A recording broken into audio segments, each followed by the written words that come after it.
Mwahaha. Welcome to our Universal Citizens Media Live Halloween show. Come on into the chat room wherever you are at. Sit on down, and if you are already super enthused and raised your hand, lower your hand.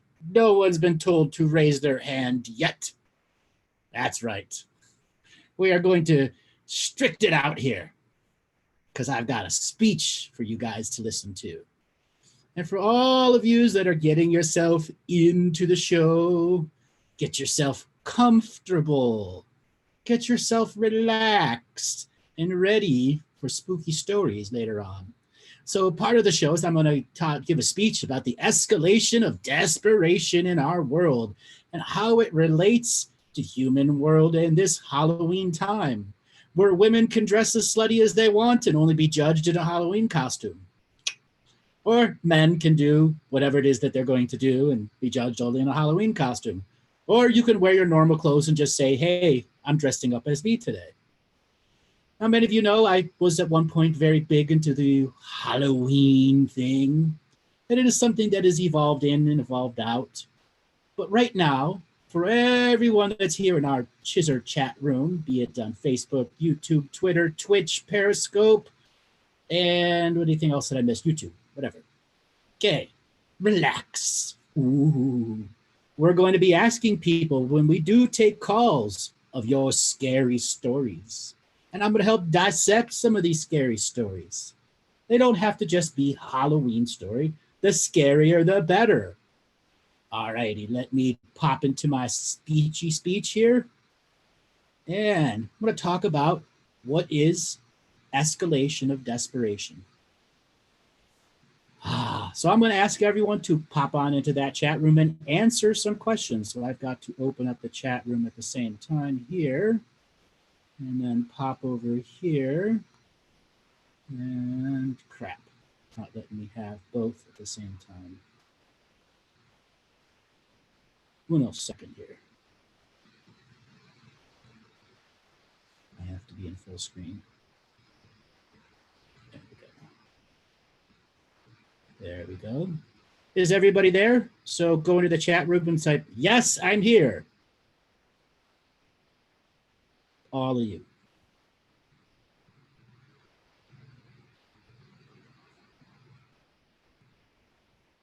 Crap, it does not allow me to have the chat room at the same size as this freaking window.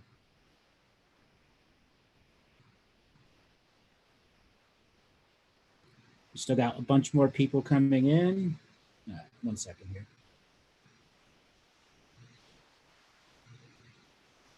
All right, Robert, just 1 second here. I'm trying to get the chat room on the same. Yeah, it's not going to let me pop between the two. All right, so I will just have to slick back and forth between the two. All right, we're going to be talking about desperation. I'm going to be giving everyone that here is interactive, here that it's in the Zoom chat room, that's also where we'll be selecting calls. What does desperation and the escalation of desperation mean to you right now? Ponder that. The escalation of desperation.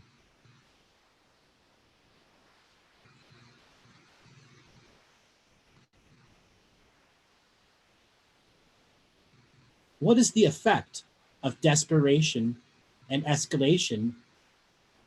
It is a sign of something happening. Something in the distance. Maybe. So many of our community are stuck in the act and effect of the desperation and escalation and the escalation of desperation that something's happening.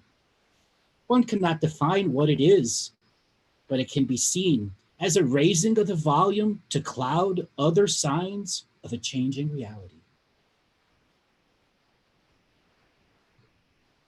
Ponder that. On Halloween, what are they asking you to escalate your desperation with? Knowing that there's large volumes of esoteric stuff behind Halloween, paganism, all those other stuff, lizards and wizards and lizards and lizard wizards. It's more than candy.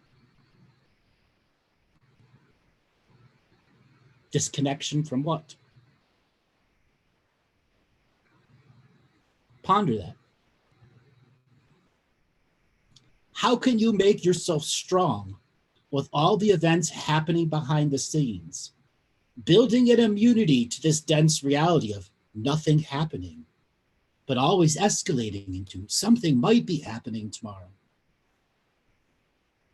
What can you do to create an immunity in yourself?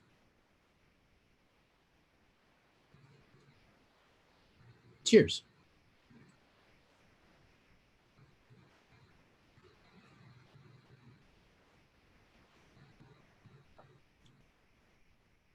We got some good answers going in there. All right, everyone pop into that chat room and write something about the escalation of desperation and the capturing of nothing happening today, but it might happen tomorrow. And what would be happening on this Halloween in the escalation of desperation? Can you put the patterns together? You start with just being okay with everything. When you learn to be okay with everything, very little has the capacity to truly make you desperate or escalate your own desperation. One of the most effective ways of dealing with okay with everything is learning to program your reality through your blood. What does Halloween represent? Halloween. The blood sacrifices of the lizard wizzies, the wizzy lizards.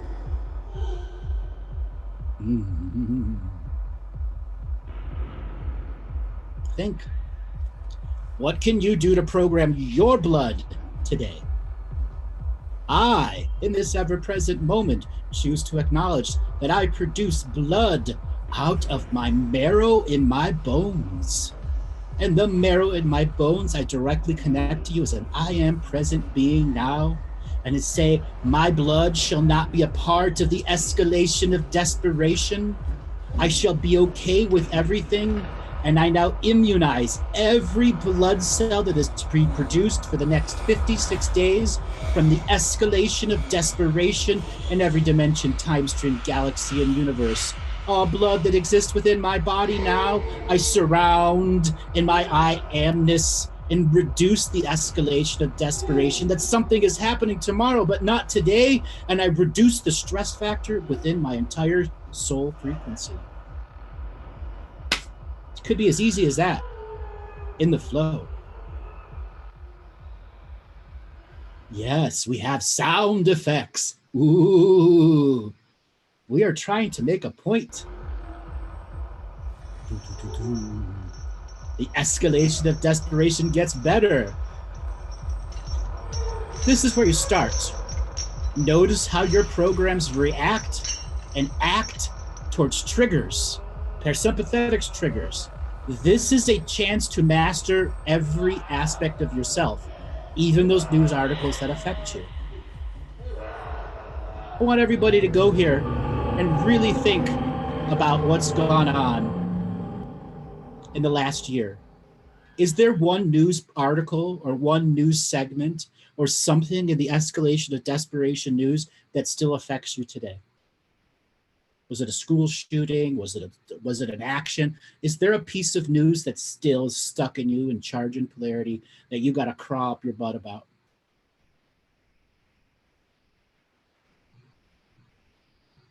Yeah, I can heal all the words, all the minds turning. Child trafficking. Pow, that's a big one. Vaccines. Wow, that's another big one. Come on, roll with it. Reach into it. 5G. Oh, the scary stuff. Antifa. Trump. Oh, God. Keep going. Really delve deep in the last 10 months of shit that's gone on.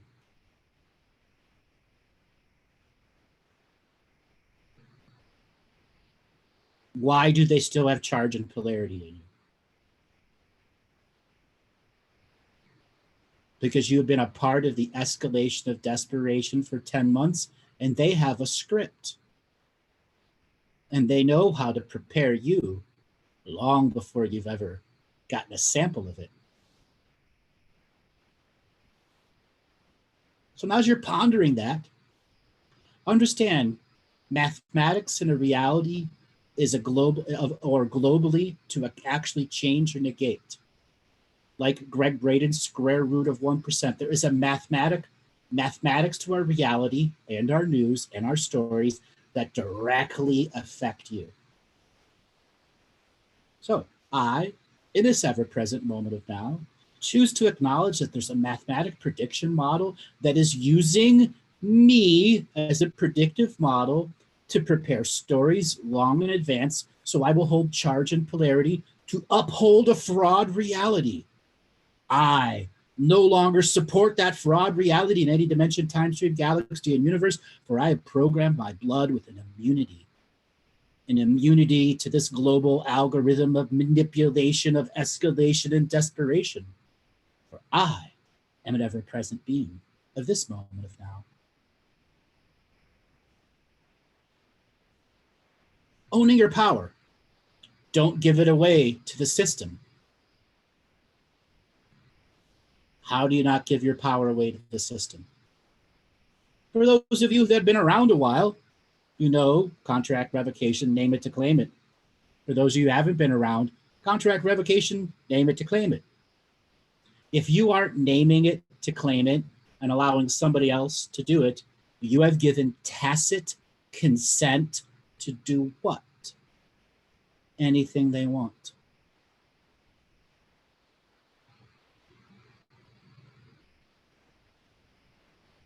Do you really want anything to be done in your reality?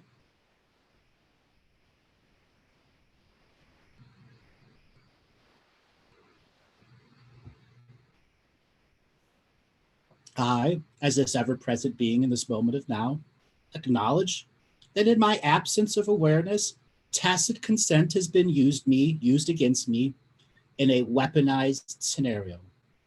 I now deconstruct the weaponization of tacit consent and return it back to zero minus infinity.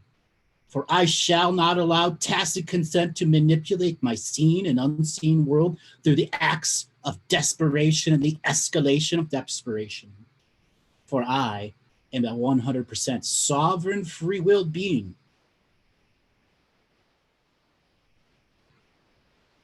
Because it's all about disempowering the individual. And once you're disempowered, they sell disempowering things to you. Think about that. Many of you are a certain level of awakened, certain levels of wokeness. At what point were you buying disempowering things?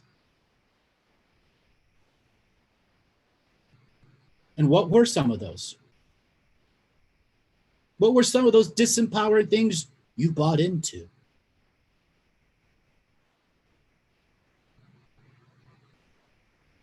Ponder that.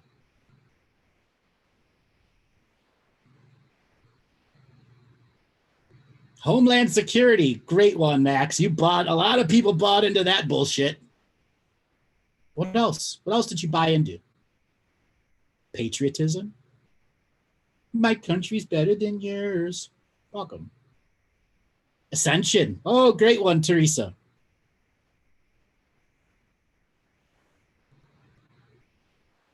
I haven't sold out the awakening.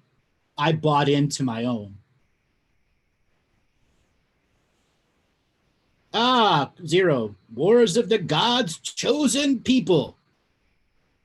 You ready to sell out on that one?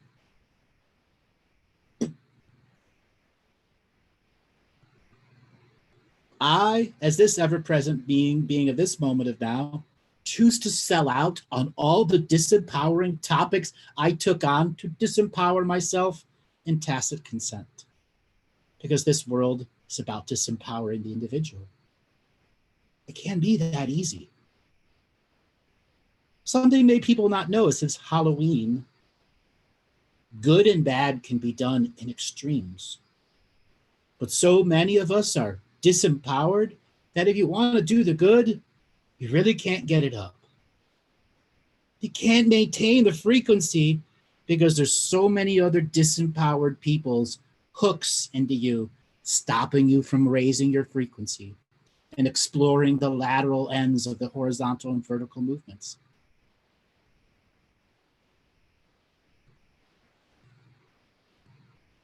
The menu is unique, but the outcomes are common, disempowering the individual. So if you see the escalation, it's just desperation. Don't feed it. And this is a mathematical formula for you to take to the next 12 months until October 31st, 2020. The menu is unique, but the outcomes are common. Disempowering of the individual. So if you can see the escalation, it's just desperation, then you won't feed it.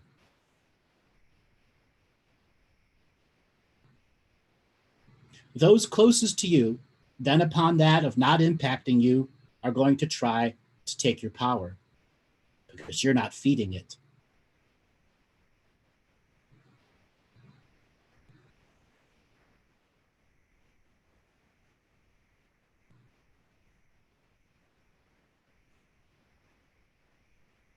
The ultimate disempowerment is always that I am not the creator and attractor of my reality. But Patrick, you are. You just haven't learned to do it in 100% sovereign free will with all of the spiritual mechanics working with you and not tacit consent having these spiritual mechanics work against you. Ponder that. Truly ponder that.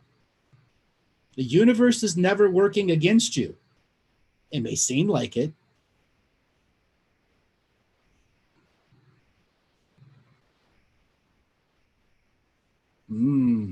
Ponder.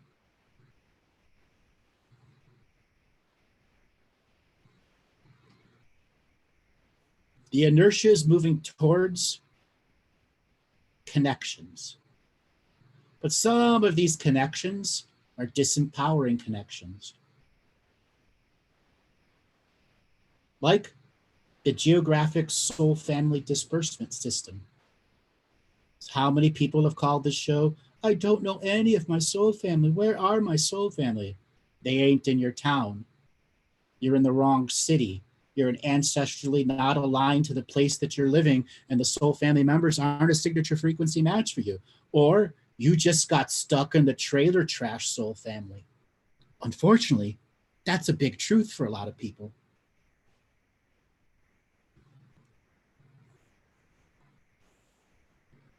It all comes through self-mastery and doing the work. This disconnection momentum is being overcome by you, the individual, doing the inner work and using inertia towards you making connections with physical, solid, tangible things that create self-healing, self-nurturing within yourself. You don't need to feed a justification for healing yourself. So many have become complacent that they have to feed a need to heal themselves instead of just doing it.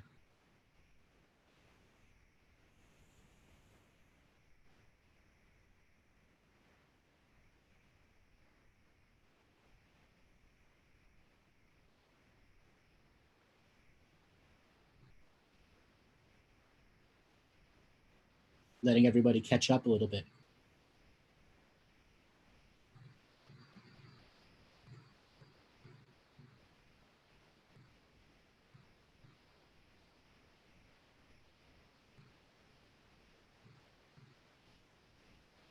So 0, I don't think anything will happen by waiting for it.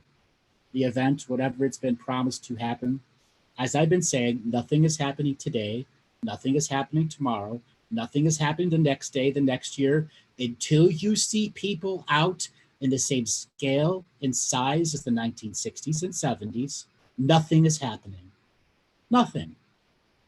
The biggest lie that's being marketed to the whole awoken community, that it's a global collective awakening where we all share and hug, we're all woke. Fucking bullshit. It's an individual awakening that requires individual work, and individuals who have done the proper spiritual work will come together as individuals and make small pods. It was never meant to be a global shared awakening we all watch on television.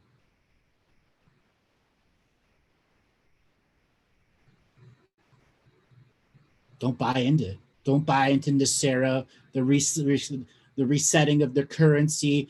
It's all fake. It's all lies.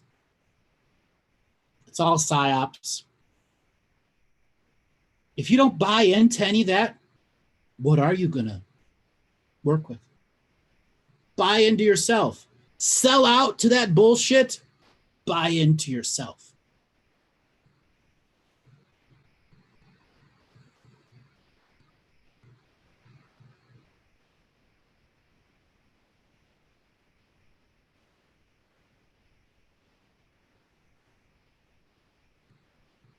The bifurcation, it only works on an individual basis. That's the other part of the big lie of that one. Oh, we're all going through the bifurcation. I call it separation of densities at an individual level.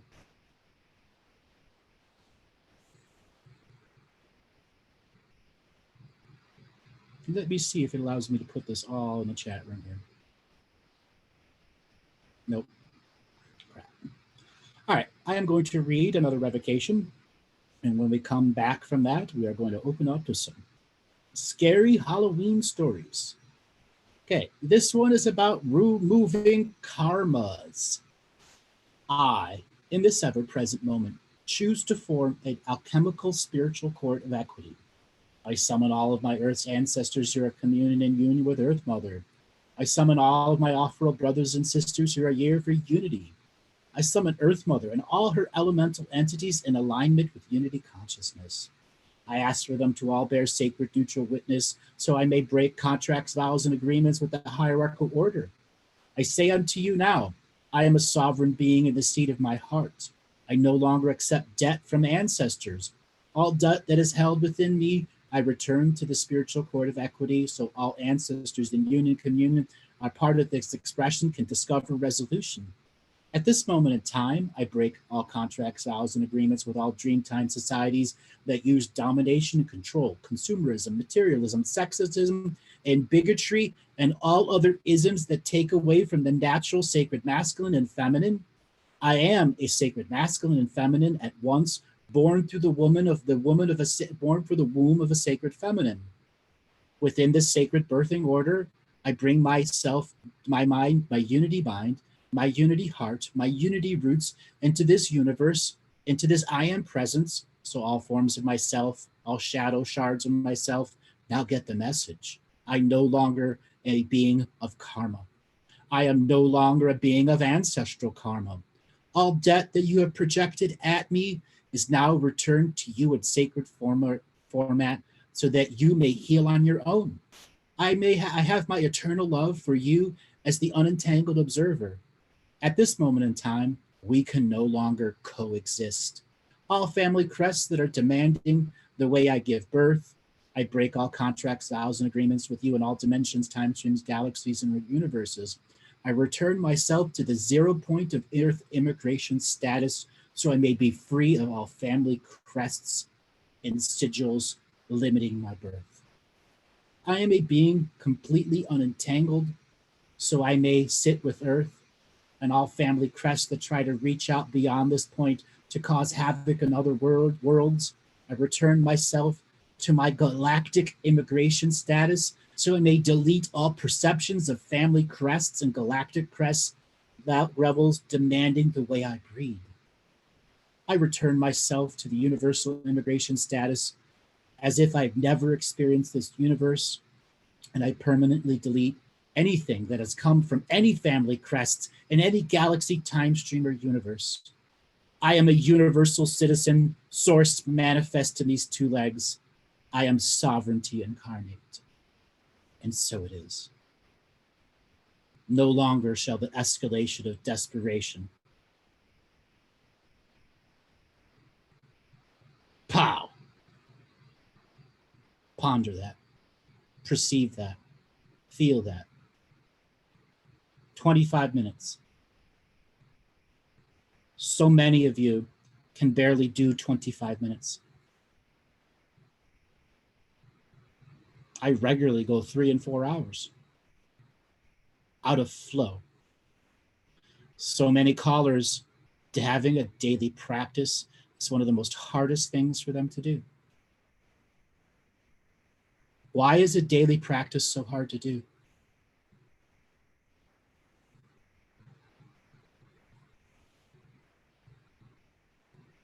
Why is a daily practice so hard to do?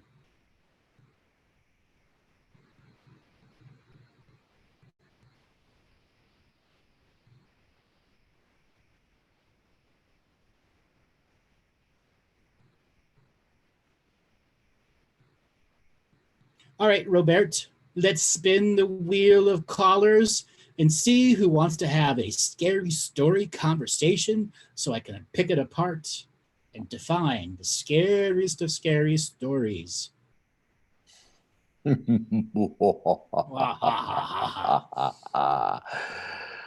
Guest phone number ending in 7047. You're unmuted with Andrew. 7047. Are you there? Hi, Andrew. Hi. What is your name?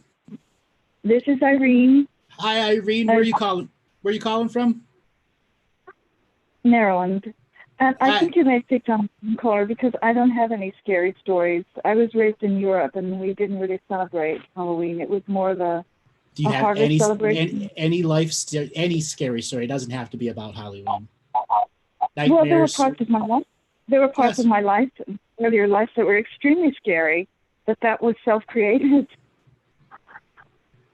But Okay. you know, I'm in a very good place now.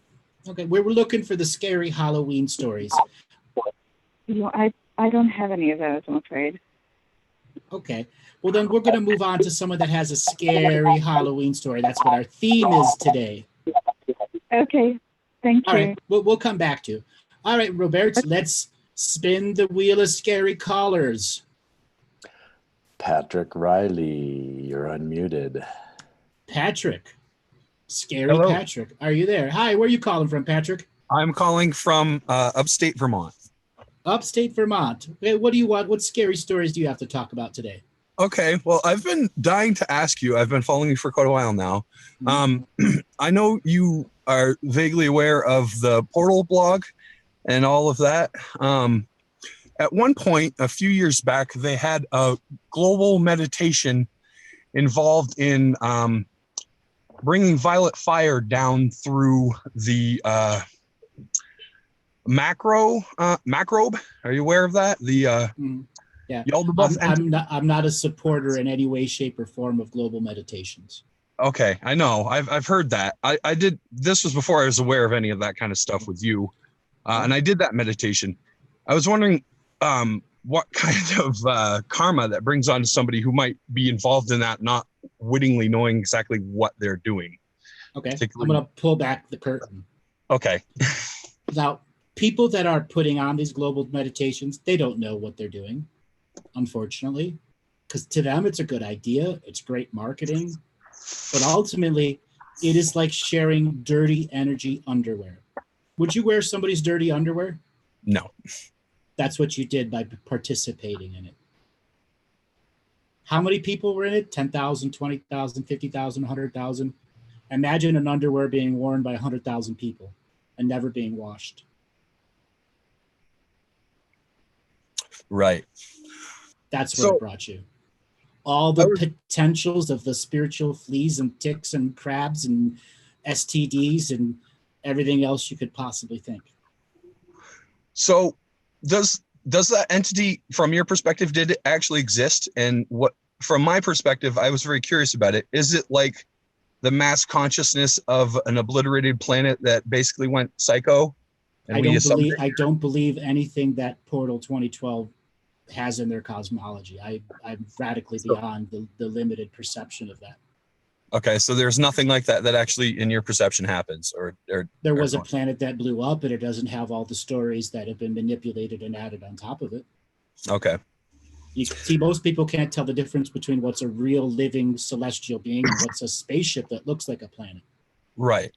Well, and I always kind of thought that what this was, and to go with the Halloween theme, that it was the negative subconscious collective of spirits who hadn't moved on, and so they become vampiric because that's the only way they can survive in this plane or attached to this plane. Is that, from your perspective, similar to how you see it? No. No? Okay. No. If it's a living celestial world, it has its own set of spiritual mechanics connected to the original sun that it was in front of, that it has a chain of light that it gets you to the sea of consciousness or the universal or sea of universal awareness. And there's an individual process. Every planet is an individual process for beings going to their astral world before they incarnate or reincarnate back into a life force. So when a planet is teleported, that is a celestial being in it, which happens frequently. Earth has been teleported more than 12 times. Now, there are other planets who have simulated celestial life in it. That is not real life. It's simulated celestial life. This is where this confusion of something dies in a simulated planet and that simulated planet goes up. What happens to them? Right. Most of them just fall out into the ethers of space and the void and don't know how to move in no space, no time. And then they lose their I amness and become feral, but they assimilate a big ball of commonality light, which can be a solar wind that can smack into a real celestial planet, and then there's a mass immigration into an astral world. Okay, and then those beings have to deal with all these new incoming souls and how they filter them into incarnation. Okay. The other thing is that solar wind of dead things that have no place, it might come into the solar wind of beings on a natural journey going to incarnate on another planet, and then they get incorporated in and go through the healing process. Okay, so does Earth go through that a lot? Do we get a lot, because we're so negative, do we summon a lot of negative to us constantly? Don't think Earth is not negative. That's another bullshit line that's been marketed to everyone, like Subway. All right. Another question, not related to that. I currently moved in with some people who live right next door to an old church, and I feel like it's pretty haunted. So I've done like saging and revocations and heart meditations. I found your heart meditation. You sent it to me, and I do it quite regularly. I feel it's quite powerful. So I share that a lot with ancestors in the areas that I am. Is there anything else you would suggest I do to work with against or to help hauntings or any of that kind of stuff? No, I'm not necessarily haunted, but the people I'm with definitely are, though they don't know it, kind of thing. If you are, do they live with you? Yes. Then you are dealing with a haunting all the time. Yeah. And you are forever haunted. Because if they don't do their work, then I'm just going to have to deal with it from them, basically. No. If they don't do their work, they will get drained into a point where they can't be drained anymore. And then those things are going to look at you. How can I get in? How can I get in? How can I get in? Now, a lot of times when entities drain the local environment, they usually have 20, 30, 40, or 50 homes that they can go to. If you remain stability, do your four corners of your bed, do your daily practice, you have a built up an immunity against the common entities. It's the uncommon and the rare ones that have hundreds or thousands of ways to figure out how to get into your reality subtly.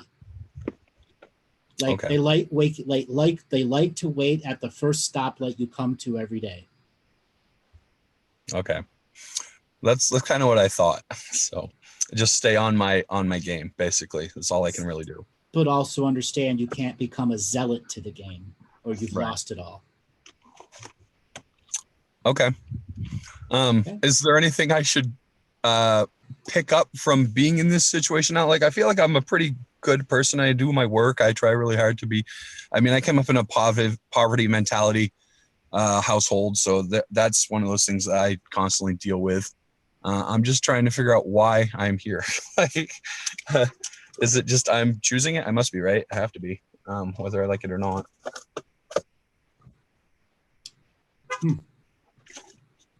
Why are you here? Do you really not know why you're here? I know why I'm on Earth. I know what I'm doing right now. I'm trying really hard to make sure that I help people figure out what's going on here. This answer is for you and for everyone else that's in hesitation and confusion about why they're here. You're here to experience love. Period. Everything else is the journey to experience or not experience love. You are also here to coexist with others on the path to learning love. You are never not loved. You are never not alone. You came from love. You are love. You were born through love. All is love. Do you need an answer any more than that? No, I don't think so. So many people get locked up into this, what's my purpose? Why am I here? Everyone is here for the learning of love and to understand we're going through source disconnection as a part of learning love.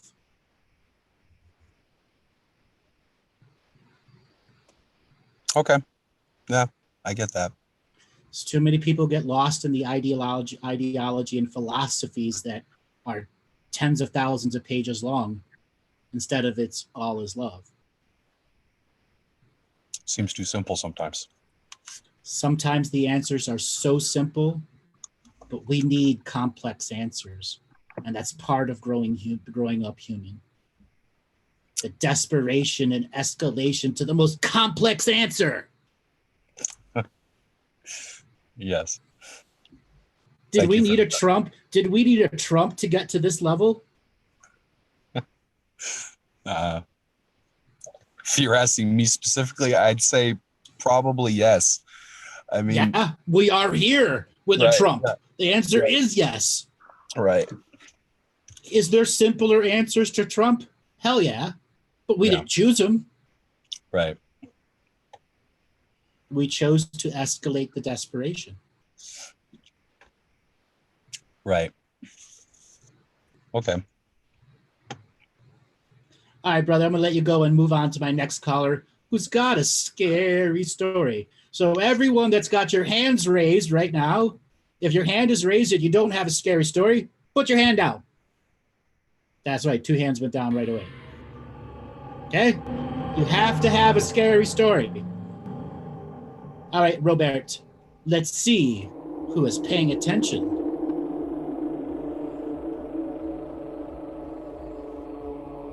Spin that wheel of scary callers.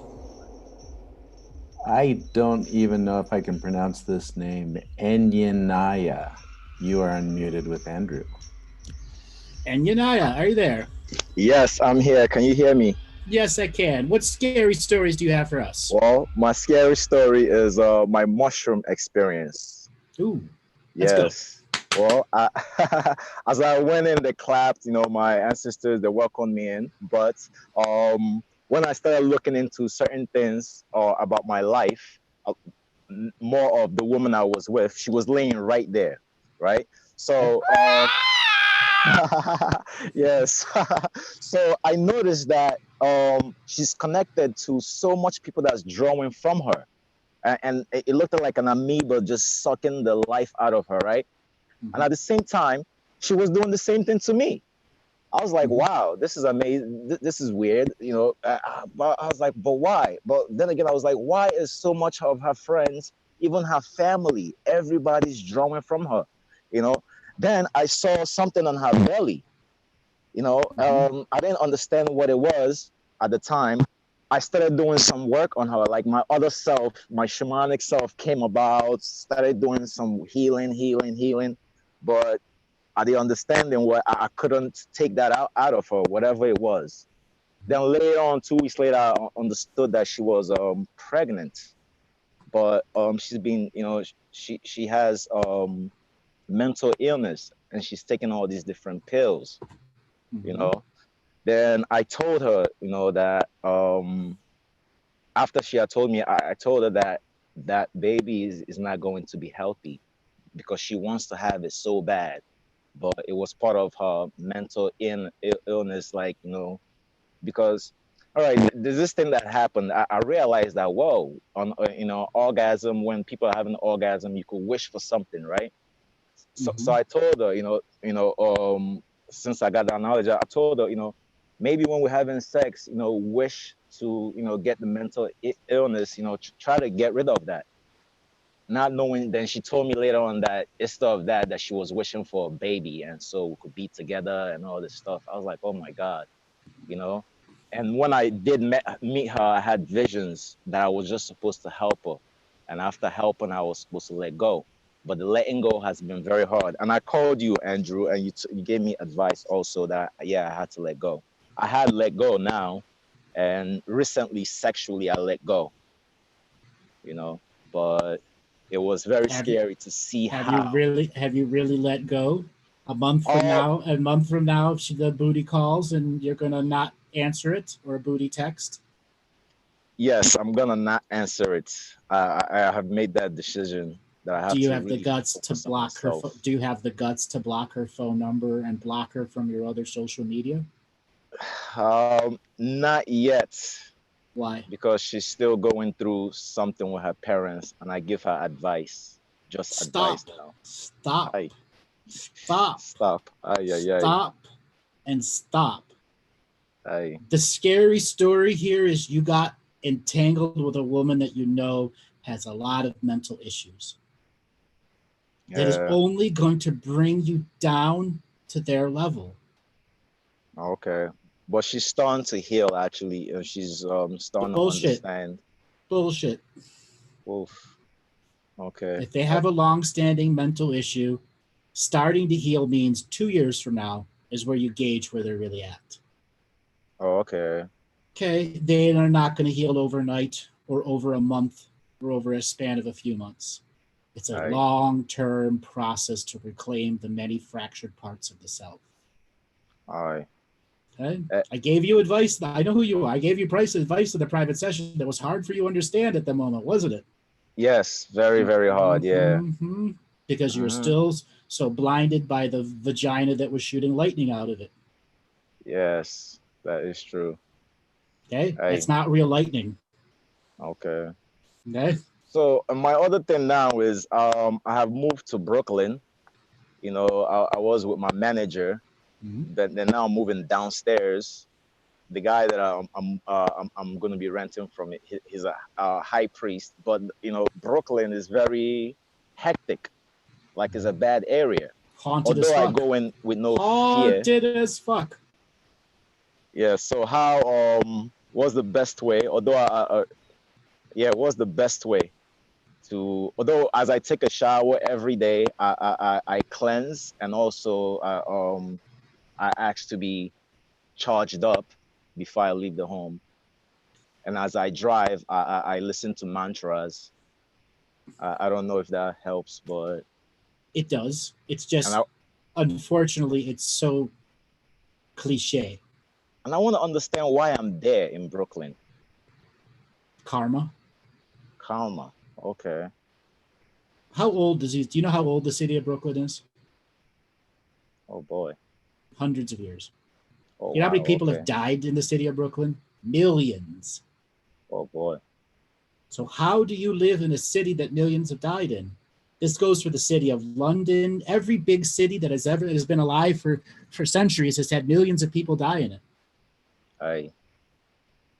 By So what do doing I? your inner work and making sure the home that you live in has regular ceremonies and rituals to pass over anything that thinks it's still living there. I guarantee the Okay. apartment you live in has other things that have been living in it. They just Okay. don't even know they're dead. Oh wow. Okay. I see. Let's say they tore the apartment building down and built a new one on top of it. Their apartment is still energetically there, and it bleeds Oh. over into your reality. That's why I. solidifying your reality through your daily practice is the most effective thing. Okay. Because I find myself recently just by the woods, meditating by the woods instead of doing it at the home.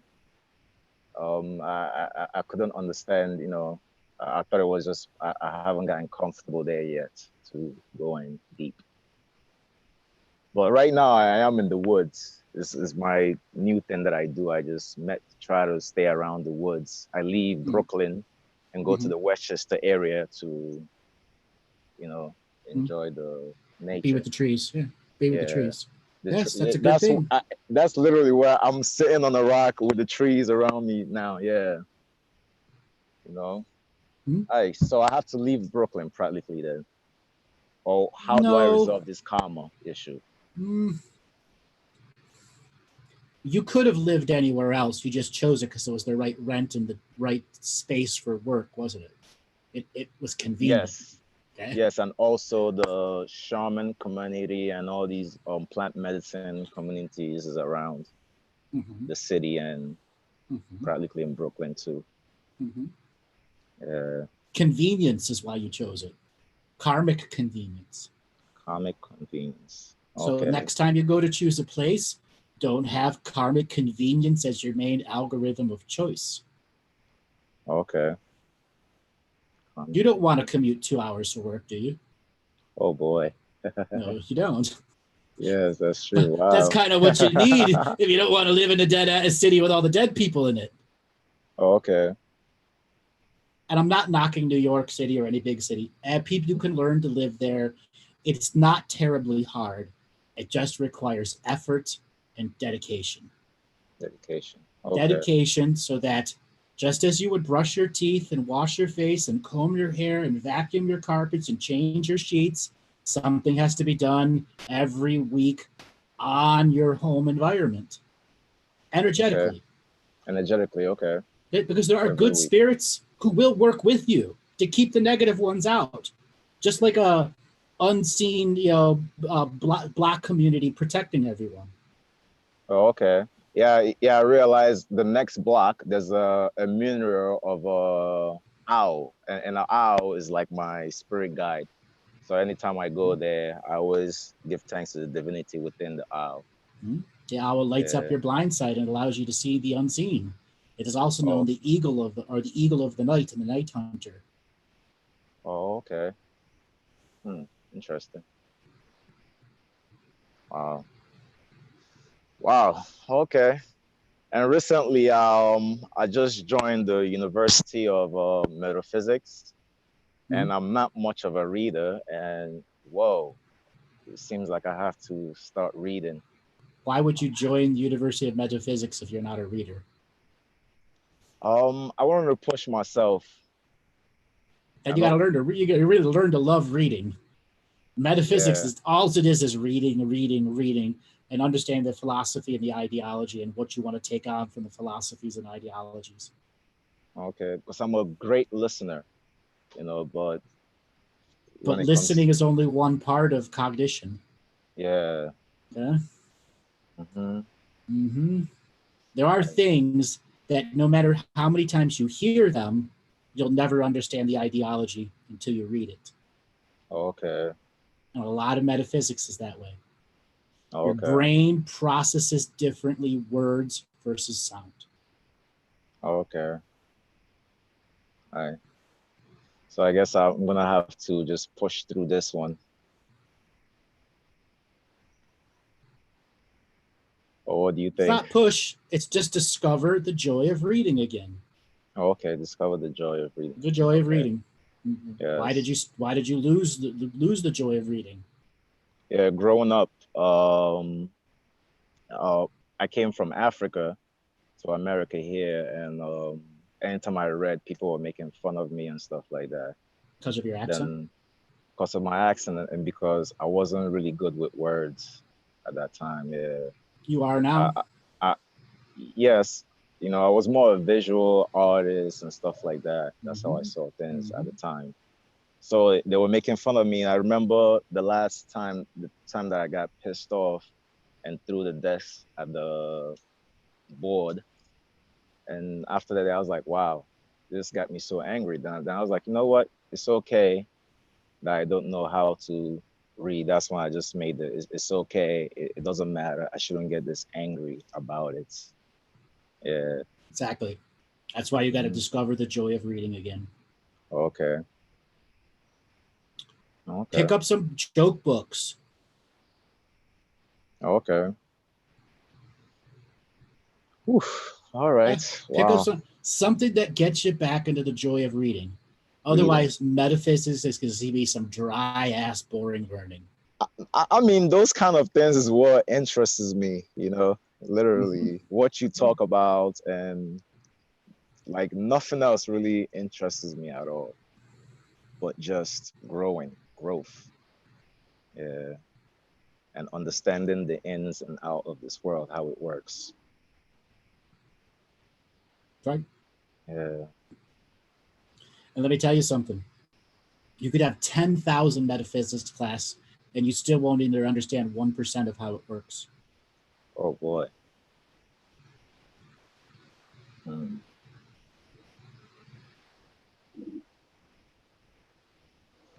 But are you okay with that? Oof.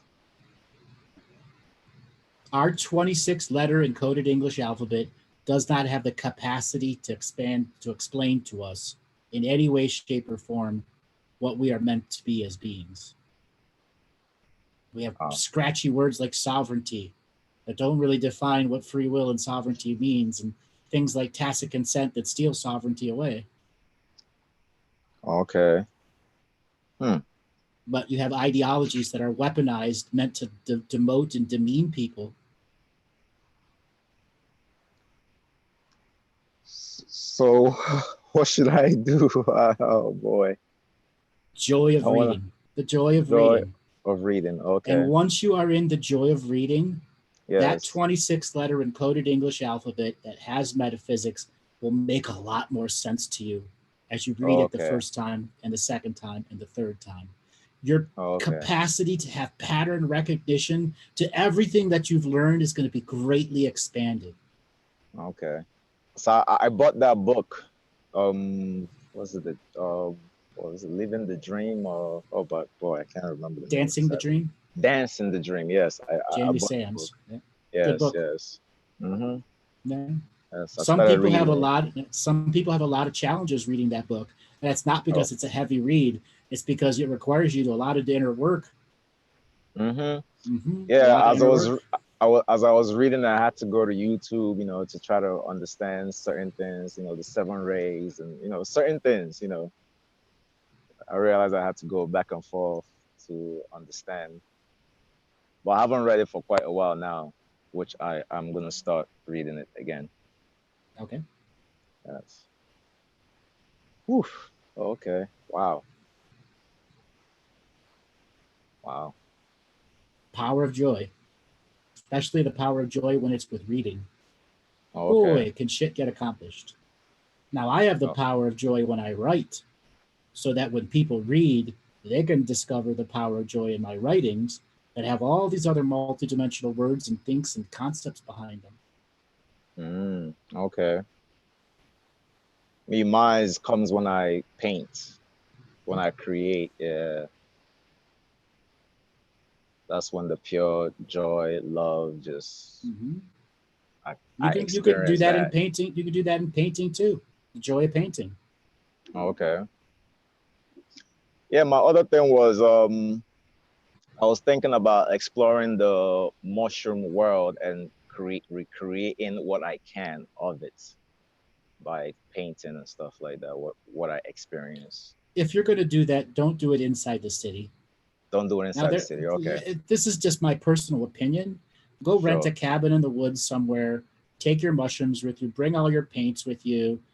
Do those Okay. protections in the little cabin and paint your ass off. Okay. I And don't understand. do a large dose. Start with a small dose. And if Small you need to dose. add more, just add it 4 hours later. Oh, okay. I see. Okay. All right. Thank you very much. You are the best. I appreciate you so much. All right, Thank brother. you. You take it easy. All right. Sure. Thank you so much for calling. All right, You're welcome. Robert. Let's go ahead and take our top of the hour break. And then when we come back, we're going to be taking some more scary stories. Okay, 1 sec. Let me get that set up. It'll be about 10 minutes.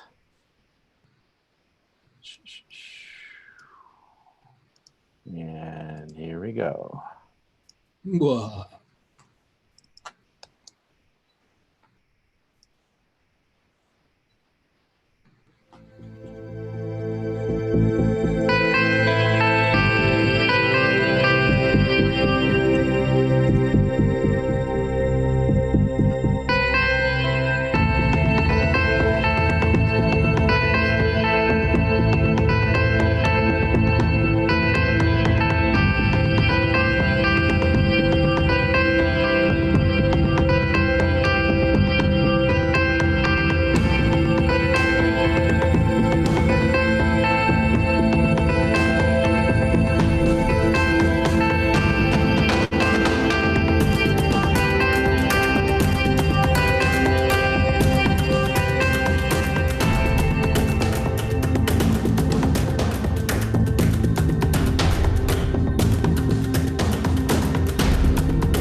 Baby Steps for Adults online counseling program. Do you want more out of life?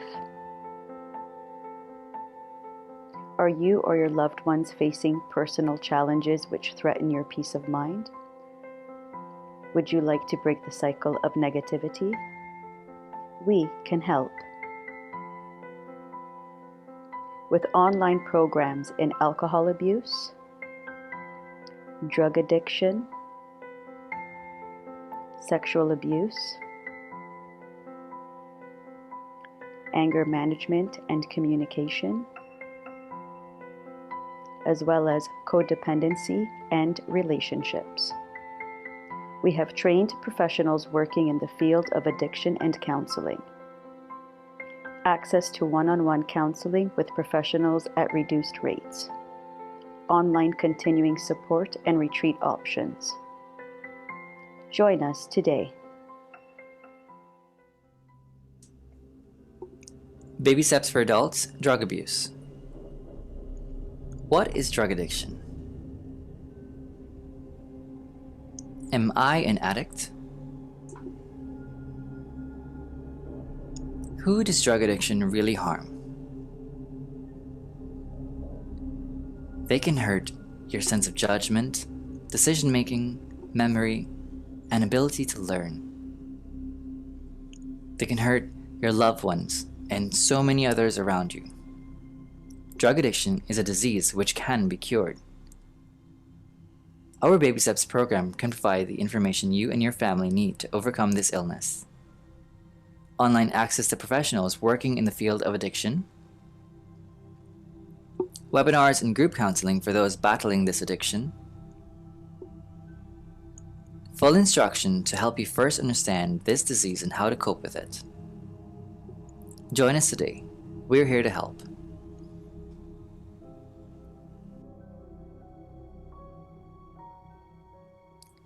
Baby Steps for Adults, Codependency. I can't live with or without you. I just want to look good for you. I would do anything for you. All popular words to famous songs. But guess what?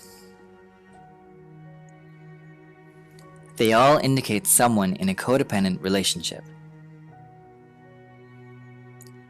Codependency is an addiction to another human being.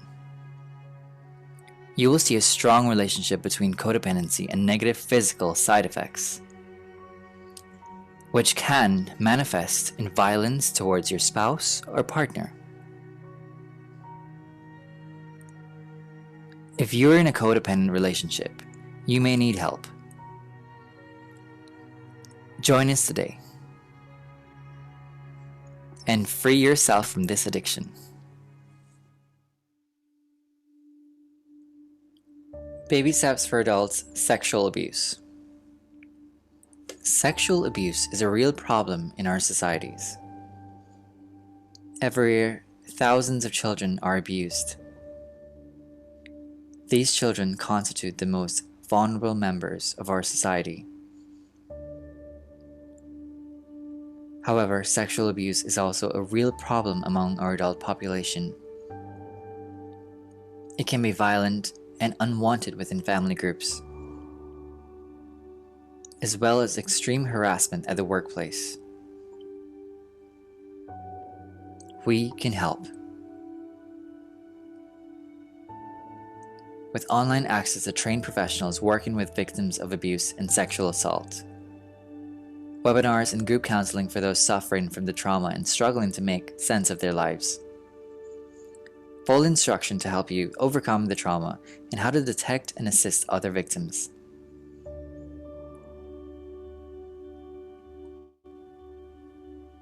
Protect yourself and your loved ones.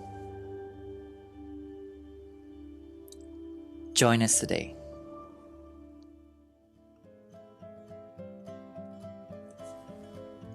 Baby Steps for Adults, Communication. Hey there! Are you reading this? Do you understand me? Oh, great! Then we're communicating. So what is good communication? Expressing exactly how you feel. Being personal and one-on-one. A simple touch or gesture of love. And what is poor communication? Screaming and shouting. Belittling others. Violence or verbal abuse. Would you like to learn to be an effective communicator? Join us today. Oh, bye now.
Mwahaha. We are back from the lands of break time.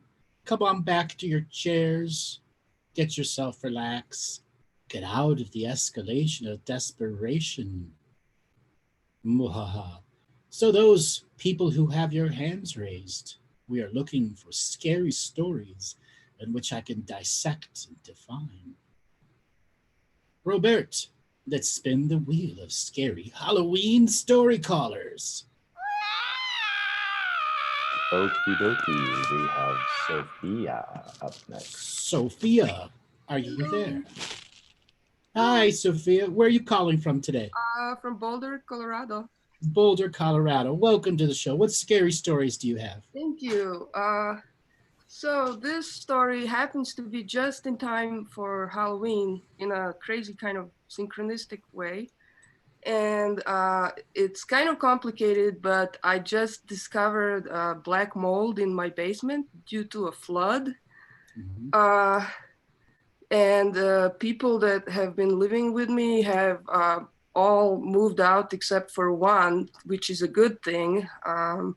One of them already knows, and one friend that lived here with me apparently has already been sick from black mold exposure at work, where she worked for years. And then when she saw that this is in my basement, she just totally freaked out and moved out sooner than she probably would have. And Do you own the house? Do you own the house, or are you renting? I do own the house together with my family, which is 3 siblings. But I am the one that has been living here for 11 years and managed.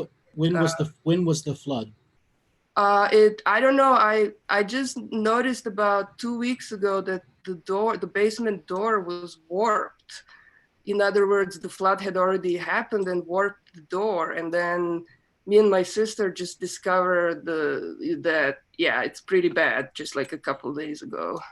Have you had a mold inspector come and look at it? No, I mean, what I did is just literally like saw black mold and like poured bleach and That's then the worst. That's the worst thing to do. oh man. Okay. So anybody out there, you may not know this. Before I was a psychic, I was a basement inspector for floods and cracks in walls, and lots of times I ran across black mold that was so bad Wow. that it could kill people in a few months. Oh man. First thing first is you don't touch it. As soon as you touched it and threw bleach on it, you spread it everywhere. Is your furnace in your basement? Yeah, it's a boiler. Yeah, you're screwed.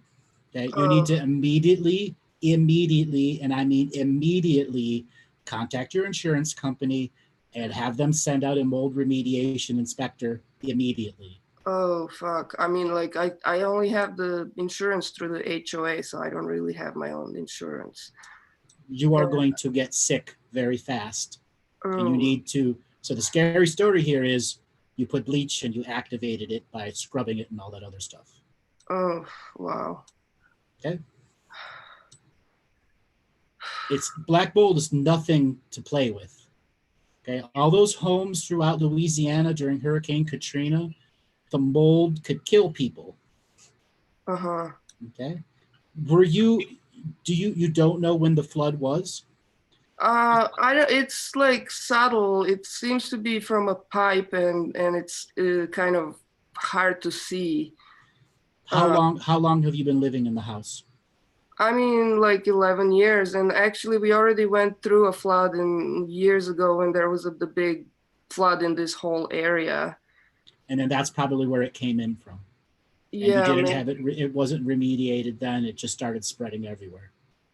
I don't know. I mean, I never really had proper... Is your health worth it? Well, I've been dealing with health stuff my whole life, actually. So this is... I could tell you right now that your health is absolutely being affected by that black mold. I mean, I assume it's black mold because it looked black. It could be worse. It could be all other forms of mold that isn't black mold. So, it must be mold because it's there from being wet, but it also looked black. So I assume that's what it is. Mm-hmm. So, yeah, I don't know. I guess I'm just scared of how expensive that could be because I don't have money. Is your life worth it? Yeah. Then stop worrying about the money and have a mold remediator inspector come in and tell you. Mm-hmm. Okay. Right. Yeah. Once the mold is next to your furnace, and it's probably been there since the last big flood in that area, it has been spreading and spreading and spreading through your furnace ducts. Mm-hmm.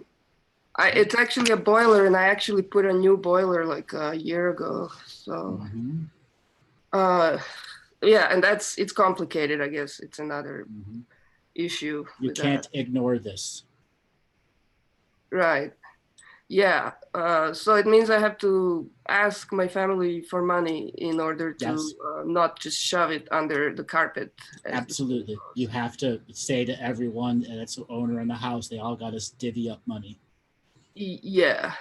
And your insurance might cover it.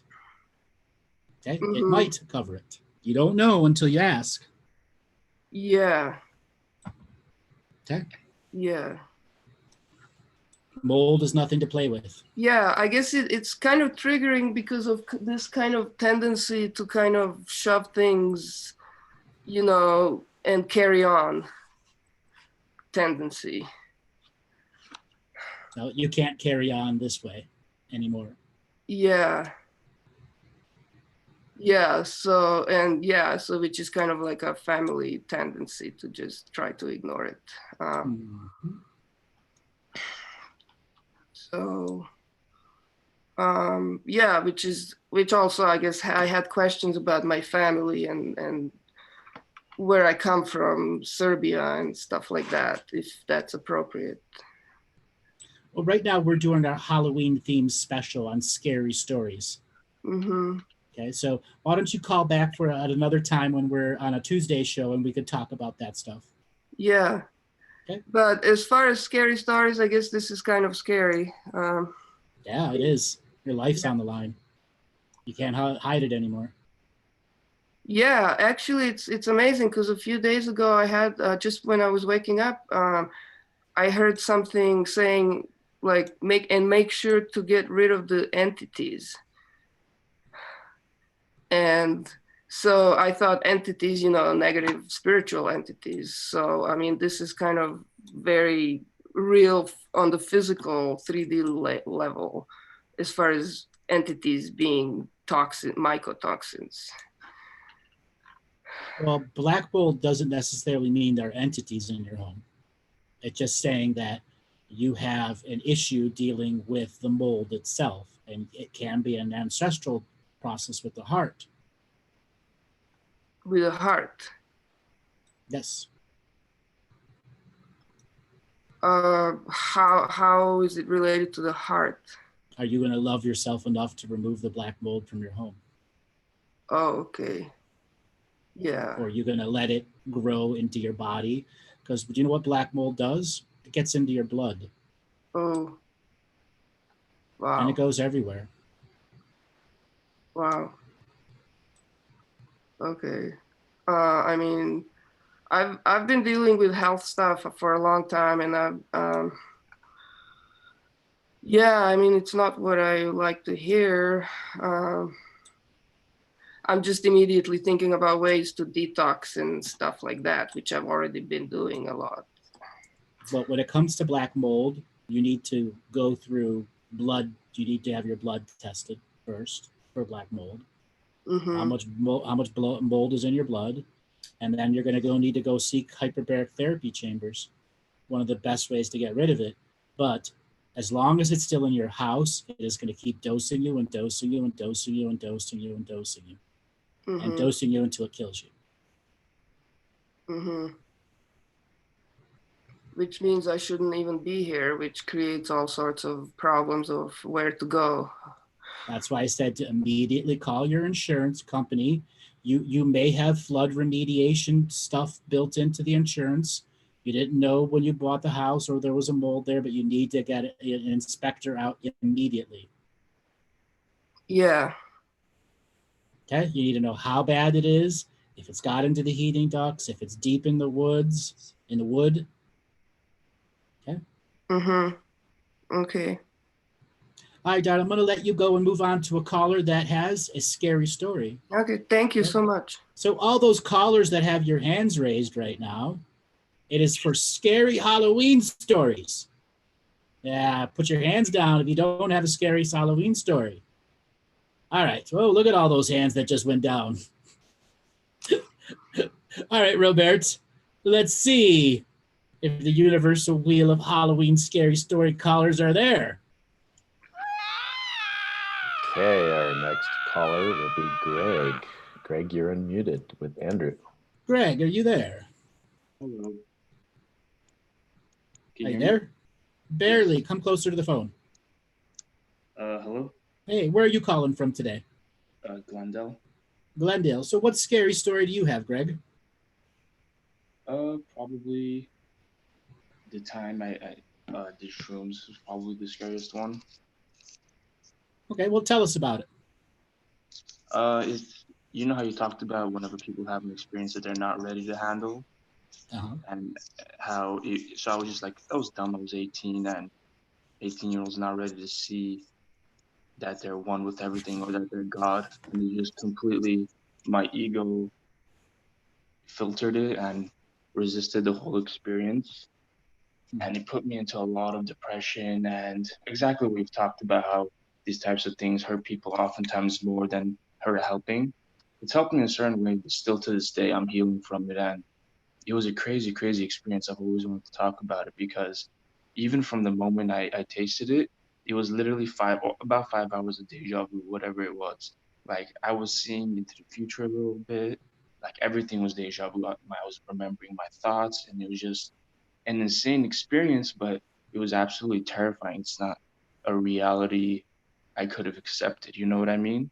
It's like Tell us reality about it. shattered. What was it about it that shattered you? Seeing, it's just that truth of I'm all there is, and it's like, and that's all that there is. Does that make sense? Oh yeah. It's just I could not handle that. I was 18 years old and pretty dumb, and I kind of YOLO'd the experience. And I did it in a place, you know, Angeles Crest Yes. in Los Angeles. Would you say it's like haunted or has a lot of entities? Yes. Mhm. So I did it there, and I did get a little bit of help. There was a dog that came by, which as soon as the dog came by, I'm like, oh, I don't know why everything was a remembrance. Can you explain that? Why it all felt Because like, we're going through the great remembering of all that is, was, and ever will be. And I actually have something to tell you. You were ready for the experience, but your ego wasn't. right. And you're Okay. ready for the experience to re-experience it now, not through the mushroom aspect, but to go back to the original person that was in the mushroom trip as you today. You can remember a lot of it, can't you? I didn't suppress any of it. Right. You can go back and re-experience it as the modern being of today. You mean like just through memory? Yeah. Summoning the memory in a sacred moment Yeah. and re-experiencing it and recapitulating with it. How much of it do you think I've processed? 2%. Oh, wow. Because you went through what's called an ego death. Yes. Your ego had to die for you to understand that you are all that is, was, and ever will be. That's a universal truth many people experience on plant medicines. But I thought I didn't have the ego death because I couldn't let go. No, the ego death is not being able to let go. Oh, okay. I had it backwards. Interesting. Very interesting. And that's the ego still trying to fuck you up. Yeah, honestly, well, it's because I have a lot of trauma. Like most people, you know, I know you know Teal Swan, right? Yep. She talks about how people will have like 22 fragments. I don't know how many I had, but she says typically in these communities it's at least 100, right? Mm-hmm. So or more. Yeah. Do you know how many I have, or would you typically not say those types of things? What actually makes the difference? If I said you had 10,000 or 2? I don't know, because I'm always revisiting. The reason I'm Because asking, you're curious. If what you weren't curious, and you were able to ask the question without curiosity behind you, I'd give you the right answer. But because you're still in a state of curiosity learning, you're not going to truly understand what it means to have shards out there disconnected from you. Okay, so there's a lot there. First of all, you always talk about curiosity learning, and I always feel bad when you bring it up because that is what I'm doing. Please, like, stop curiosity learning. But that's, I mean, how do you stop? Have you ever heard this term, curiosity kills the cat? Okay, so it is, would you say it's a byproduct of like information addiction, or it's just like I have like byproduct of information addiction, yeah. Okay, so is that something that needs to be healed? How do I let that go? You make your learning sacred and you stop curiosity learning. Pick up a book and stop watching videos.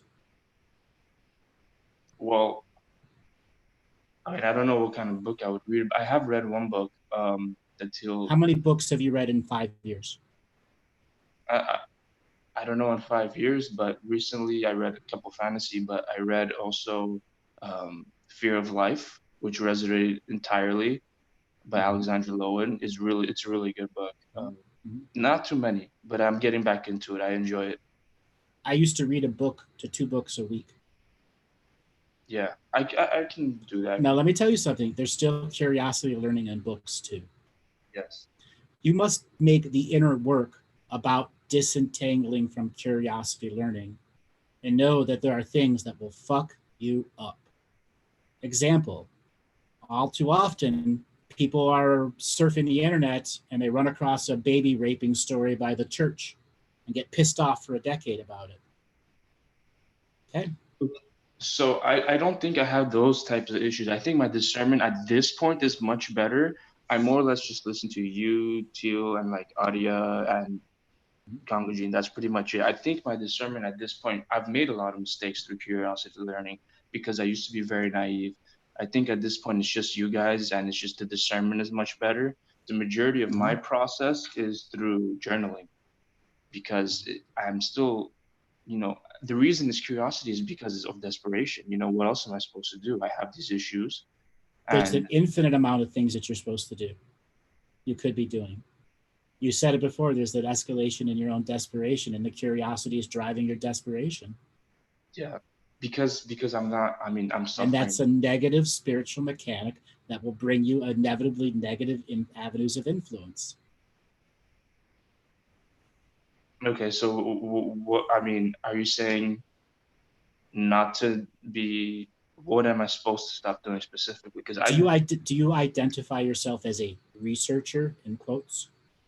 no, I kind of let a lot of that stuff go. It's mostly just But Teal and you. it's still ingrained in you. I used to be very good at that, yes, but and that, like alcoholism, is still affecting you. Not that you're not an alcoholic, but the metaphor, you're still yeah. addicted to it.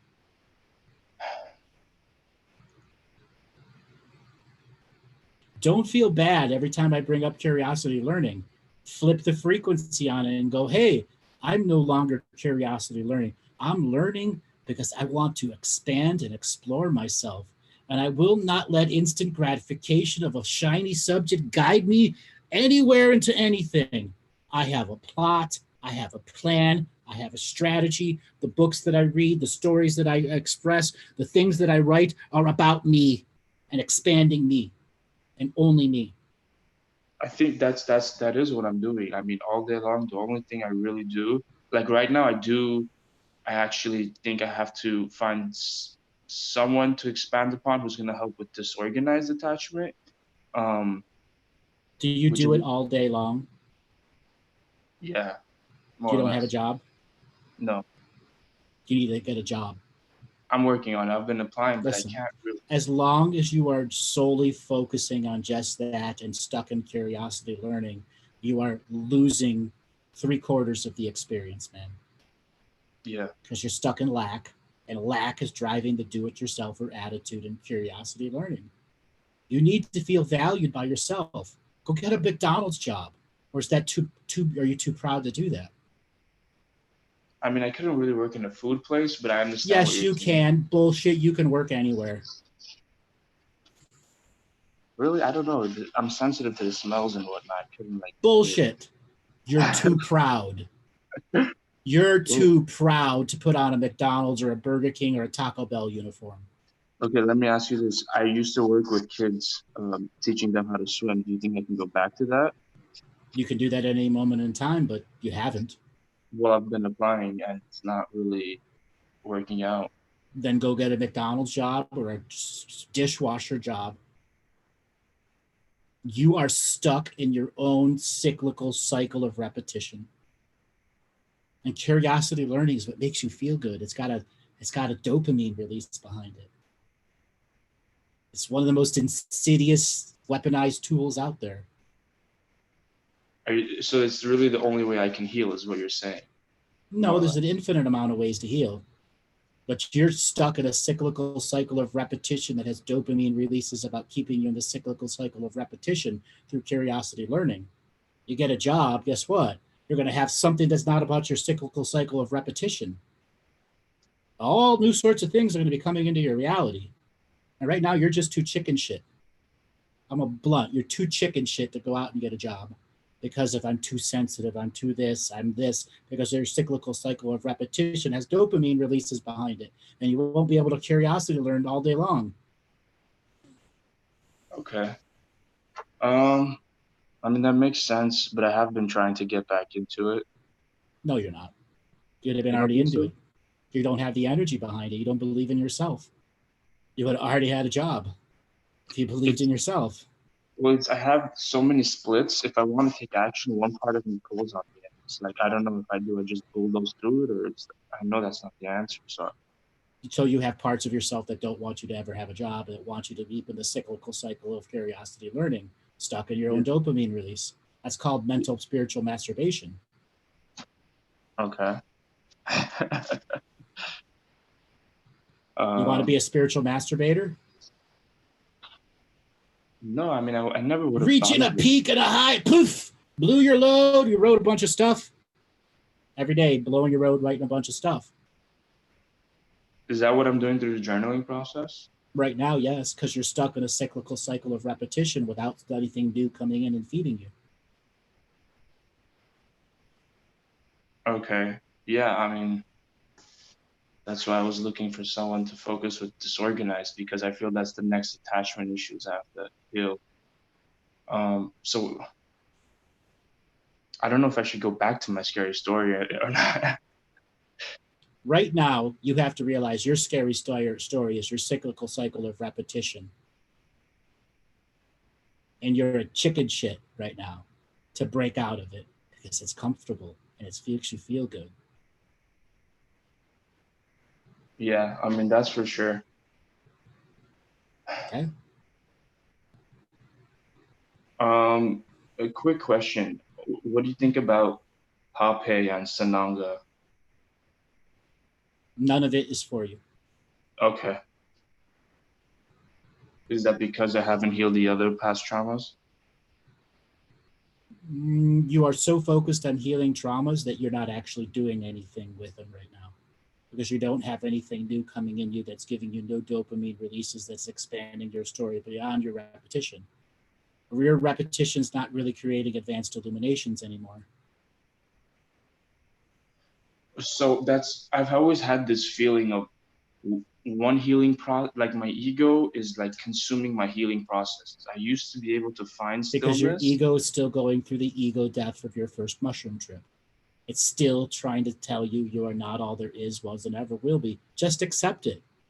Just like the first caller I said, is sometimes the answers are so simple, but we need complex answers. You are stuck in such of a complex answer that you've given up on everything else instead of just accepting you are that.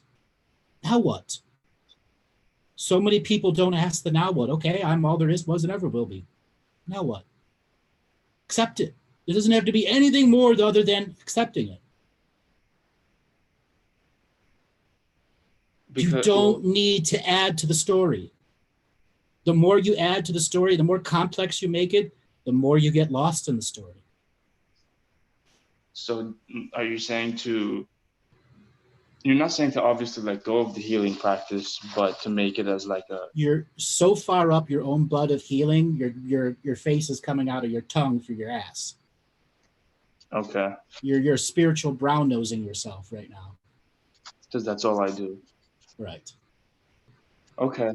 So just, I mean, should I cut out the healing for a while? No. Get a job first.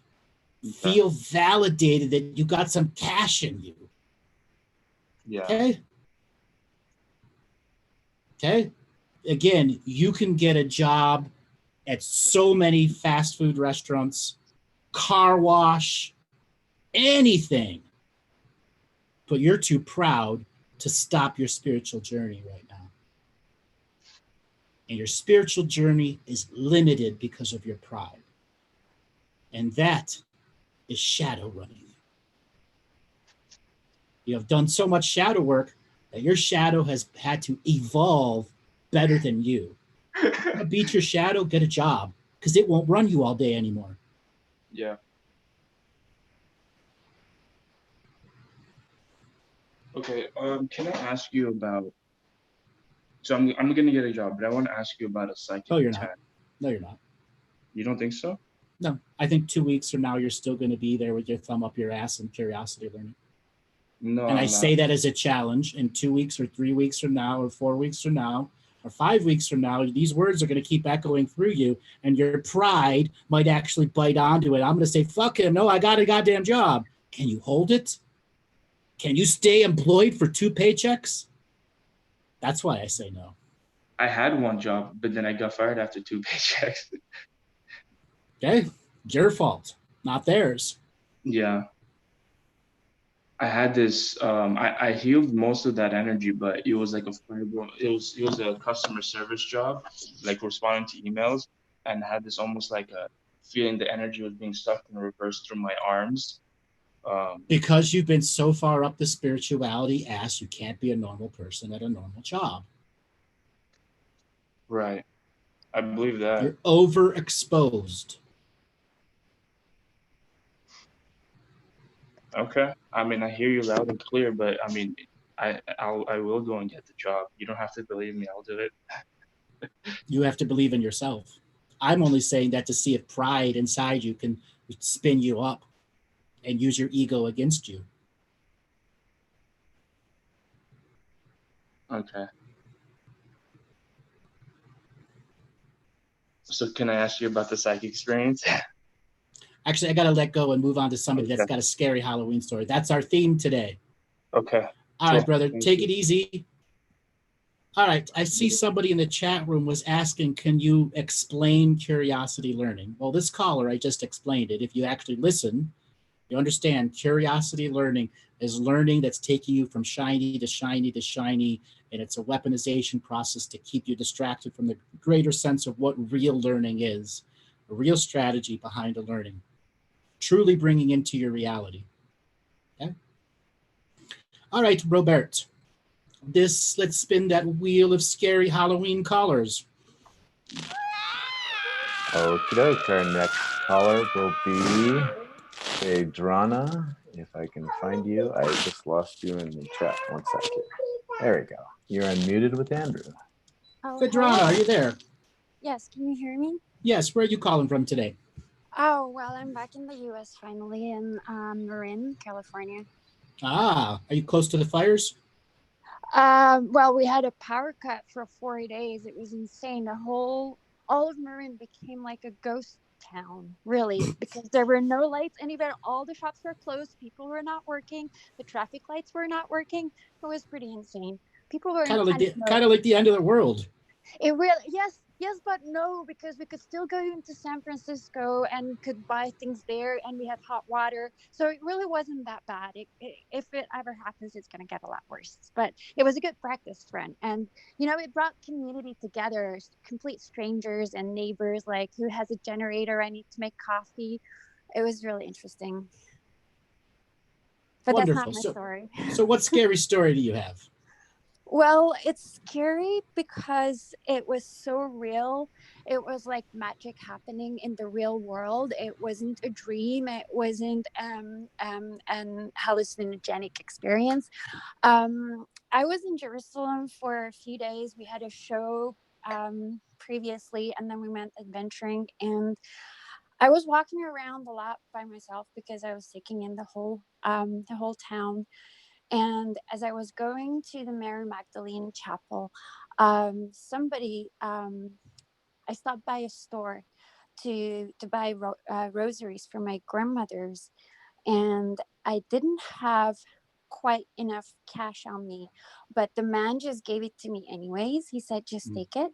And I was like, okay, well, that's very nice. I mean, there wasn't much missing, but and then I went to the chapel, and then on my way back, his servant was waiting outside of the store, and he said, you over there, come in, the master wants to speak to you. And I was like, oh, I kind of feel like in a fairy tale. And I go in, and the man who had sold me the rosary, the huge turban, he actually looked Islamic and not Christian, but he was talking to me in Christian language. And he looked into my eyes, and it was almost like he hypnotized me. He placed necklaces over my head, kind of like tiger eye necklaces. And then he started telling me my story. He started telling me my past, my present, and my future. And what he told me about the past was all true, surprisingly true.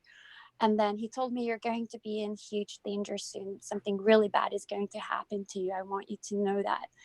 And then he also asked me to come back the next morning early and bring a gift. And then he would sacrifice a lamb for me, for my future. And that he would, I would have to give a gift to my ex-husband, my husband at the time, mother, and that will help me. And it kind of scared me a little bit, if somebody wants to sacrifice the lamb for you. It really felt like ancient times. And then that day I was going to the main cathedral over there, and there were too many tourists because it was Easter time. And I was speaking to one of the guards, and I was telling him, how do I come here when there aren't so many people so I can pray? And then he looked at me and he said, why don't you come back at 9 p.m. and I'll let you in, and you can stay here until 5 a.m. And this is the most holy, the holiest sepulcher. This is the holiest place in Jerusalem. Apparently that Jesus's body was there. And I have no idea how this even happened. And as I went there, and I was there for the whole night, I was walking around and I was wondering, I'm in this holiest place ever, all by myself. There were some priests chanting, but otherwise it was just me. What would I ask for? What would I pray for? And I was thinking, the only thing I would like to pray for is whatever the highest believes I need. That is what I'm asking for. I don't even know what I need, but that is what I'm asking for. And then I decided to not go back to the man the next morning. And I did want to stay in Jerusalem, but for some reason my group asked me to go with them to see Petra in Jordan, one of the wonders of the world. And you go in on horseback in Petra. And it was really crazy because for some reason I was originally given a white horse that was pregnant, but I asked for a black horse because that looked like it could go faster. And I kind of wanted to horse ride in the desert like Indiana Jones, because that was where they shot the movie. And just as I got on the black horse, it all of a sudden jumped. And it wouldn't stop jumping, but I have a horse riding background and I did not fall off the horse, and it was jumping with me for minutes, like forever. And then all of a sudden it lost its balance and fell on top of me. That's scary. Well, and the fact is that it was a huge horse, 10 times my weight. It fell onto me with momentum onto rocks in the desert. I should have been crushed immediately. Everyone thought I was dead, and I actually wasn't. And when the horse fell on top of me, I felt like there were feathers. I did not feel the horse. I felt feathers, but boundless feathers. I was able to walk, but not really, because one of my legs was I wasn't able to lift my leg, and there was a huge hematoma in between my thighs. But I didn't even lose my I was fully conscious. And then the shepherds took me to their hut until the jeep came to take me somewhere back to the hotel. And there was this one extremely beautiful young man. It's so beautiful, maybe about 19 years old, but so beautiful. He was almost like shining. And he stayed with me in the hut, and he came up close to me and he whispered in my ear and he said, God wanted this to happen. And then I looked up at him. Which part? The part that the horse falls on top of me, or that I'm saved, or both? And then he just smiled and said nothing and stepped back.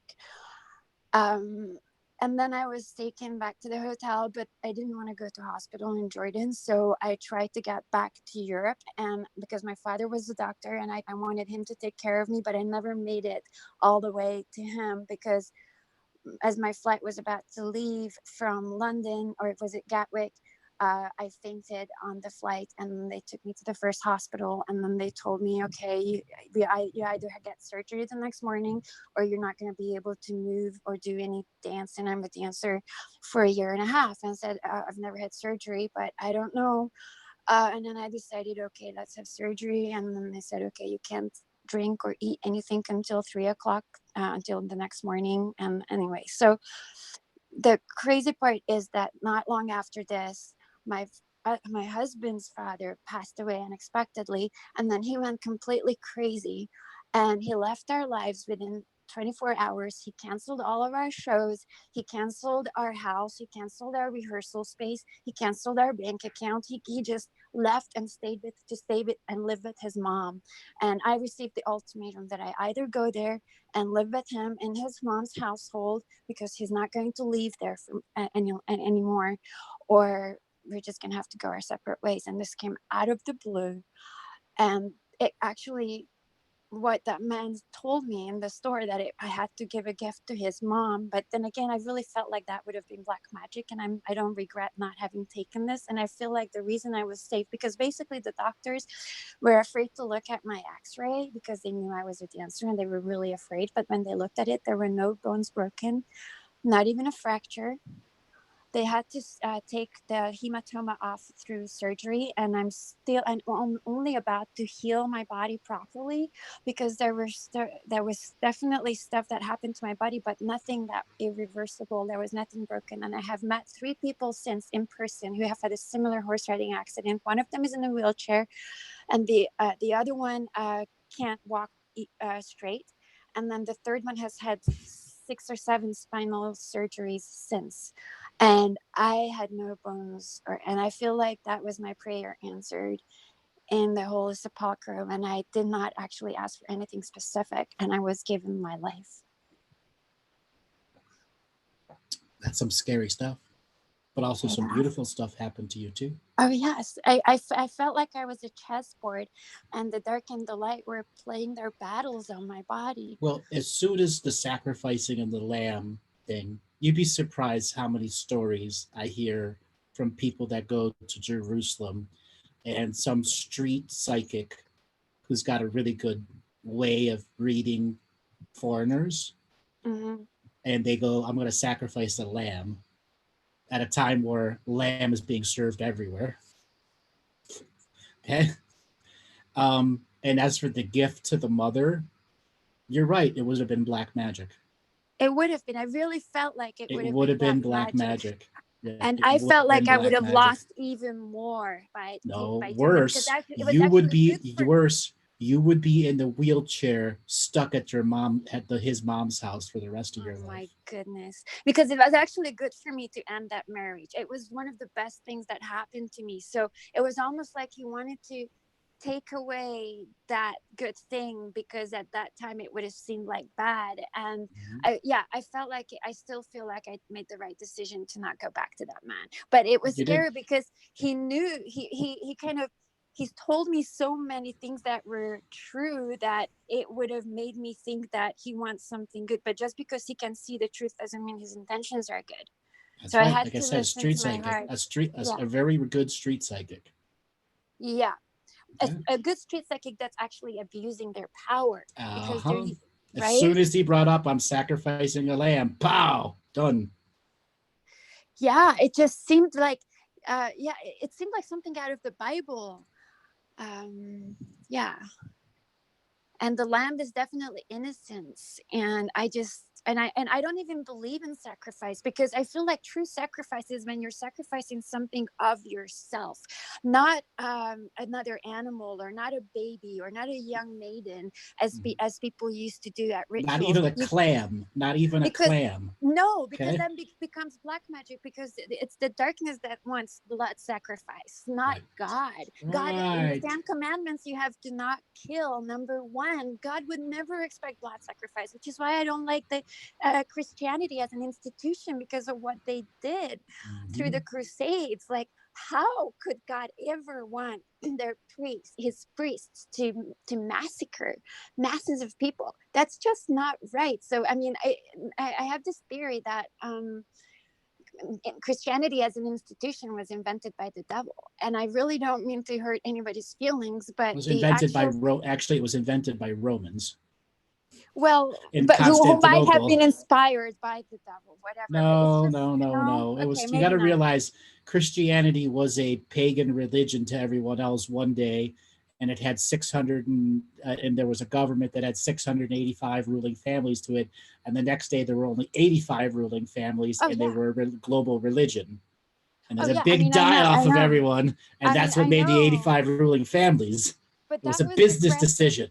they were censoring most of the Gnostic scripts that was anyway. Yeah, I love Christianity but especially the ancient ones, the pagan, from the not chromatic scriptures. Like those actually speak to my heart. They feel to be true. Whereas the Bible has glimpses of truth in it, which is why it becomes dangerous. Because Right. people's hearts respond to the truth, but then it also has a lot of lies and manipulated ideas in there. And I actually think it's dangerous for that reason. But the original scriptures, like the Nag Hammadi scriptures and many others, they deliver truth. And I love them. Like I do love Christianity, just not the institution. There you go. Well, thank you for your response on what would have happened and confirming that it would have been bad for me to go back to that store. Mm-hmm. And the lesson for everyone else out there is beware of street gypsies and street psychics who use truth to sucker you in. There you go. Exactly. That is the conclusion. Yes. What happened to me in the sepulchre? What happened? How did I get access to go in there? It was quite magical. Was that You were like meant to. You were meant to. Because there is this central place where Jesus's body lay, and when I went there previously in the afternoon, there were like lines. You have to wait, and then you get a few minutes to sit in there because it's so holy. As I stepped to enter, my body collapsed. It was like it fainted for a second. Mm-hmm. That was a cellular reaction. It was a reset. It was a reset. Right. Oh, okay. Thank you. That makes sense. So it wasn't a memory. It was more like receiving something. A reset, so that you wouldn't go down the negative timeline that was set up for you. So who set that up? Because I have a theory about that, but I also don't mean to be paranoid or conspirational, like conspiracy theory kind. But I really felt like there was something set up for me. But what would you say set that up? Was it people? Technically, you and your husband set it up as fetus in the womb, and it was supposed to be a big point. Were you going to be in sacrifice for the rest of your life for everyone else, or were you going to lead your own life for yourself? For everyone, like whom? You would have been their bitch. Living in your, you would have been living at your ex-husband's home with his mother, right? Yeah. If you had chosen to go down that path, that's where you'd ended up. Their bitch, with no career, no future. Yeah, scary. That's sacrificing your future. But who would I have sacrificed it for? Yourself, to stay in love with your husband, even though it wasn't really love. It really wasn't. No, it wasn't. It kind of scares me, but I think I'm in a much better place now. Yeah. All right, darling, I got to let you go. We're going to go ahead and end our show here. Thank you so much for calling in. Thank you. All right, Robert, let's end our scary Halloween show. And we shall be back tomorrow, this coming Friday, for some more advanced material to make you think, to get out of your escalation of desperation and into your soul, body, and frequency. All right, everyone, we shall talk to you tomorrow.